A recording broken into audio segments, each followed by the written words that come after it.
Hello दोस्तों, नमस्कार। स्वागत है आप सभी का। अगर फिर से आई चलते हैं बिहार सुबह की ताज़ा खबरों की ओर, लेकिन उससे पहले अगर आपने अभी तक इस चैनल को सब्सक्राइब नहीं किया तो कर लें, जिससे कि आपको बिहार सुबह की ताज़ा खबर रोजाना मिलती रहे। पहली और बड़ी खबर, बिहार में फायर ब्रिगेड टीम अलर्ट पर है। दीपावली और छठ फेस्टिवल को ध्यान में रखते हुए बिहार फायर ब्रिगेड की यूनिट पूरी तरह से अलर्ट मोड पर है। राजधानी पटना हो या राज्य का कोई भी जिला, हर जगह डिस्ट्रिक्ट कमांडेंट और फायर अफसर की टीम को एक्टिव मोड में रखा गया है। बिहार में 107 फायर स्टेशन है। 3000 से अधिक फायरमैन से लेकर अफसर तक पोस्टेड है, जबकि 900 से अधिक छोटी बड़ी पानी से भरी गाड़ियां 24 घंटे एक्टिव मोड में रहेगी, ताकि फेस्टिवल के दौरान छोटी या बड़ी आग लगने की घटना होने पर जल्द से जल्द उस पर काबू पाया जा सके। अगली खबर, बिहार के मुख्यमंत्री नीतीश कुमार और उप मुख्यमंत्री तेजस्वी यादव ने स्वास्थ्य विभाग में चयनित 9469 स्वास्थ्य कर्मियों को पटना के ज्ञान भवन में नियुक्ति पत्र दिया। इस मौके पर उप मुख्यमंत्री तेजस्वी यादव ने कहा कि लगातार रिक्त पदों को भरा जा रहा।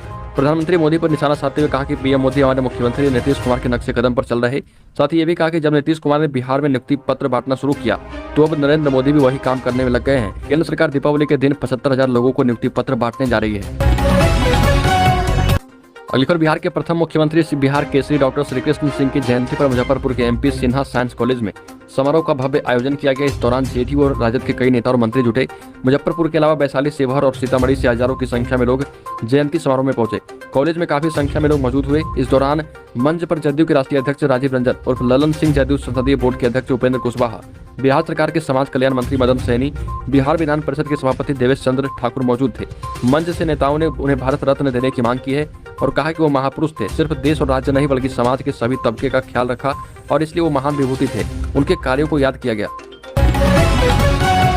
अगली खबर, बक्सर के डुमराव में 500 बेड के मेडिकल कॉलेज निर्माण के लिए 515 करोड़ रुपए की स्वीकृति मिल गई है और सूबे के मुख्यमंत्री नीतीश कुमार और उप मुख्यमंत्री स्वास्थ्य मंत्री तेजस्वी यादव द्वारा शिलान्यास वर्चुअल रूप से किया गया। जैसे ही डुमराव मेडिकल महाविद्यालय अस्पताल का शिलान्यास किया गया, पूरा सभागार तालियों की गड़गड़ाहट से गूंज उठा। अगली खबर, बिहार के 3 लाख शिक्षकों के वेतन को लेकर आई अच्छी खबर। दीपावली छठ से पहले होगा बड़ा फायदा। राज्य सरकार ने दीपावली एवं छठ पर्व से पहले 72,000 प्रारंभिक विद्यालय में कार्य करने वाले तकरीबन 3 लाख शिक्षकों के वेतन भुगतान के लिए 20 अरब 92 लाख रुपए जारी कर दिए और ये राशि समग्र शिक्षा अभियान स्कीम के तहत जारी की गई है। शिक्षा विभाग के अपर मुख्य सचिव दीपक कुमार सिंह ने इसकी जानकारी दी। अपर मुख्य सचिव ने बताया कि चालू वित्तीय वर्ष 2022-23 में समग्र शिक्षा अभियान स्कीम के तहत केंद्रांश के रूप में प्राप्त पहली किस्त की राशि मिली है और ये राशि 18 अरब 55 करोड़ 65 लाख 10 हजार रुपए है। लेकर बिहार विद्यालय परीक्षा समिति ने वर्ष 2023 में आयोजित होने वाली मैट्रिक एवं इंटर की परीक्षा फॉर्म भरने की तिथि बढ़ा दी है। अब परीक्षार्थी आगामी 28 अक्टूबर तक परीक्षा फॉर्म भर सकते हैं। उसके लिए उन्हें विलंब शुल्क देना होगा। आपको बता दें कि बिहार बोर्ड की मैट्रिक और इंटर परीक्षा 2023 के फरवरी महीने में होने की उम्मीद है। बिहार विद्यालय परीक्षा समिति का कहना है कि अभी तक कई परीक्षार्थी फॉर्म नहीं भर पाए हैं और उनके लिए बोर्ड की ओर से विशेष मौका दिया जा रहा। बोर्ड के द्वारा पूर्व में 20 अक्टूबर तक फॉर्म भरने की तिथि निर्धारित की गई थी, लेकिन कुछ कारणवश कई परीक्षार्थी अब तक परीक्षा फॉर्म नहीं भर पाए हैं। अगली खबर, कोरोना को लेकर सीएम नीतीश कुमार ने जताई चिंता। कहा कि मैं तो पॉकेट में मास्क लेकर चलता हूं। राजधानी पटना के बापू सभागार में स्वास्थ्य विभाग के कार्यक्रम में मुख्यमंत्री नीतीश कुमार ने कोरोना के नए वेरिएंट को लेकर चिंता जताई। मुख्यमंत्री ने अपने मास्क पॉकेट से निकालते हुए बापू सभागार में मौजूद स्वास्थ्य विभाग के अधिकारियों और नियुक्ति पत्र लेने आए स्वास्थ्य कर्मियों को बताया कि वो हमेशा मास्क लेकर चलते हैं। सीएम की बात सुनकर सबने जमकर ठहाका लगाया। विकास को लेकर सीएम ने तेजस्वी यादव के सामने ही बिहार की जंगल राज वाली पुरानी बातों को याद दिलाने लगे और कहा कि पहले क्या हाल था, शाम होते ही पटना बाजार बंद हो जाता था और आज कैसा माहौल है, हमने सभी को सुधार दिया। अगली खबर, बिहार के गोपालगंज में 52,000 पियकड़ों की बन गई है लिस्ट। अब घर पर चिपक रहे पोस्टर। गोपालगंज में शराब के नशे में पहली बार पकड़े गए तो जुर्माना भरना पड़ेगा, साथ ही घर पर पोस्टर भी लगाए जाएंगे। गोपालगंज में 52,000 पियकड़ों के घर लगाए जाएंगे। आपको बता दें कि गोपालगंज में इसको लेकर लगातार अभियान चलाए जा रहे हैं मद्य निषेध विभाग की ओर से और आदेश जारी होने के बाद गोपालगंज में शराब पीने के आरोप में पकड़े गए लोगों के घर उत्पाद विभाग ने चेतावनी वाला पोस्टर चिपकाने का काम शुरू कर दिया है और लगभग गोपालगंज में 52,000 घरों पर ऐसे पोस्टर चिपकाए जाएंगे जो कि पियक्कड़ थे। अगली खबर, पटना के सभी छठ घाटों पर लगाए गए सीसीटीवी कैमरे पब्लिक अनाउंसमेंट सिस्टम के माध्यम से सीधे जुड़ेंगे श्रद्धालु। आपको बता दें कि छठ पूजा के दौरान गंगा घाटों पर भीड़ उमड़ती है। इसमें पटना स्मार्ट सिटी के द्वारा गंगा घाटों पर कैमरे लगाए गए और जिससे छठ व्रतियों को कोई समस्या ना हो, भीड़ पर नजर बनाई रखी जाए। इस बार छठ व्रतियों एवं भीड़ पर भी 24 घंटे नजर रखी जाएगी। पटना स्मार्ट सिटी के द्वारा गंगा घाटों की सीसीटीवी से लगातार आईसीसीसी बिल्डिंग में मॉनिटरिंग की जा रही है। पटना स्मार्ट सिटी के द्वारा शहर के विभिन्न जगहों पर ईसीबी अर्थात इमरजेंसी कॉल बॉक्स भी लगाया गया है। किसी तरह की अप्रिय स्थिति अथवा परेशानी होने पर व्यक्ति सीधा इसका उपयोग कर सकता है। अगली खबर, बेगूसराय जिले को बिहार सरकार ने बड़ी सौगात दी है। 515 करोड़ की लागत से मेडिकल कॉलेज एवं 500 बेड अस्पताल, 3 अनुमंडल में एएनएम प्रशिक्षण संस्थान, छात्रावास भवन का शिलान्यास सीएम नीतीश कुमार ने पटना से किया। पटना में शिलान्यास कार्यक्रम का आयोजन किया गया और दूसरी ओर बेगूसराय के जिला मुख्यालय स्थित एनआईसी भवन में वेब कास्टिंग के दौरान डीएम रोशन कुशवाहा, विधायक कुंदन कुमार, राजकुमार सिंह, राजवंशी महतो, विधान पार्षद सर्वेश कुमार समेत कई लोग मौजूद थे। तेज सरकार को हाईकोर्ट का बड़ा झटका। 2021 में किए गए नगर पालिका एक्ट का संशोधन रद्द किया गया, हाईकोर्ट ने बताया असंवैधानिक। पटना हाईकोर्ट ने बिहार नगर पालिका एक्ट 2007 में मार्च 2021 में राज्य सरकार को दिए गए संशोधन को असंवैधानिक करार देते हुए रद्द कर दिया। इसके बाद अब नगर निगम को सी और डी श्रेणी के कर्मचारियों की नियुक्ति का अधिकार फिर से मिल गया। पटना हाईकोर्ट ने बिहार नगर पालिका एक्ट 2007 में राज्य सरकार के द्वारा किए गए संशोधनों को असंवैधानिक करार देते हुए रद्द कर दिया है। इसकी वैधता को चुनौती देने वाली याचिकाओं पर कोर्ट ने 13 अक्टूबर 2022 सुनवाई पूरी कर फैसला सुरक्षित रख लिया था। चीफ जस्टिस संजय करोल की बेंच ने डॉक्टर आशीष कुमार सिन्हा एवं अन्य की याचिकाओं पर महत्वपूर्ण फैसला देते हुए स्पष्ट किया कि निगम के सी और डी श्रेणी की नियुक्ति का अधिकार पूर्ववत निगम के अधिकार क्षेत्र में होगा। अगली खबर, बिहार सरकार जल जीवन हरियाली मिशन योजना के तहत सूबे के किसानों को तालाब बनवाने पर सब्सिडी उपलब्ध करवा रही है।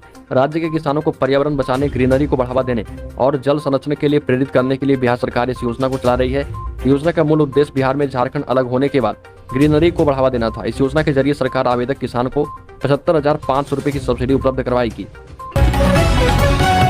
अगली खबर, बिहार के मुख्यमंत्री नीतीश कुमार ने फर्जी कॉल मामले में डीजीपी एस के सिंघल को क्लीन चिट दे दी है। इसके बाद बीजेपी सीएम नीतीश पर हमलावर है। भाजपा के राज्यसभा सांसद सुशील कुमार मोदी ने आरोप लगाया है कि नीतीश कुमार डीजीपी को बचा रहे। यह भी कहा कि एक व्यक्ति फर्जी जज बनकर लगातार फोन कर रहा, इसका किसी ने वेरीफाई नहीं किया। मेरी मांग है कि इस मामले की जांच सीबीआई या फिर किसी निष्पक्ष जांच एजेंसी से हो। वहीं डीजीपी एस के सिंघल को क्लीन चिट देने के मामले पर नीतीश कुमार ने स्वीकार किया कि डीजीपी से त्रुटि हुई है, लेकिन उनको क्लीन चिट इसलिए दिया रहा क्योंकि वो बहुत जल्द रिटायर होने वाले हैं। दरअसल हाल ही में बिहार पुलिस ने एक शख्स को गिरफ्तार किया था। गिरफ्तार व्यक्ति जो है फर्जी जज बनकर बिहार के डीजीपी को फोन करता था। रुपए के अवमूल्यन को लेकर लालू ने केंद्र पर साधा निशाना, तो बीजेपी बोली सिंगापुर जाने के बाद डॉलर की कीमत समझ में आ रहा। राष्ट्रीय जनता दल अध्यक्ष लालू प्रसाद ने रुपए के लगातार गिरते भाव को लेकर प्रधानमंत्री मोदी के नेतृत्व वाली केंद्र सरकार पर निशाना साधते हुए लिखा कि नोटबंदी जैसे कदमों ने अर्थव्यवस्था को बर्बाद कर दिया है। आपको बता दें कि लालू प्रसाद यादव किडनी की समस्या के इलाज के लिए सिंगापुर में हैं। अपने आधिकारिक ट्विटर हैंडल पर लिखा गया कि डॉलर के मुकाबले भारतीय रुपया ऐतिहासिक रूप से सबसे कमजोर। डॉलर के मुकाबले रुपया बुरी तरह से टूटकर पहली बार पहुंचा 83 के पार। केंद्र सरकार पर निशाना साधते हुए कहा कि रातों रात नोटबंदी कर देश और देश की अर्थव्यवस्था को बर्बाद करने वाले गिरते रुपये पर मुंह नहीं खोल रहे। गरीबी, बेरोजगारी और महंगाई पर तो वो कभी बोलते नहीं है। अगली खबर, छपरा में नहीं थम रहा डायरिया का प्रकोप, अब तक 300 से अधिक लोग हुए बीमार। आपको बता दें कि सारण जिले के मांझी नगर पंचायत की आधा दर्जन से अधिक गाँव में फैले डायरिया का कहर लगातार जारी है। महामारी थमने का नाम नहीं ले रही। अब तक मांझी नगर पंचायत के अलावा अगल बगल गाँव के लगभग 300 से अधिक लोग बीमार होकर सरकारी एवं गैर सरकारी अस्पताल में अपना इलाज करा रहे हैं। मांझी सीएचसी में करीब 60 बीमारों का इलाज अब तक हुआ है। वहीं देर रात छपरा सदर अस्पताल में भी मांझी से 10 पीड़ित एडमिट किए गए।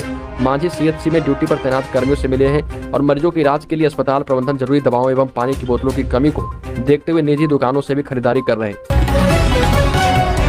पर बिहार में भूमिहीनों के लिए अच्छी खबर आई है। दिसंबर के बाद बांटी जाएगी भूदान आंदोलन के दौरान मिली 1,60,000 हेक्टेयर जमीन।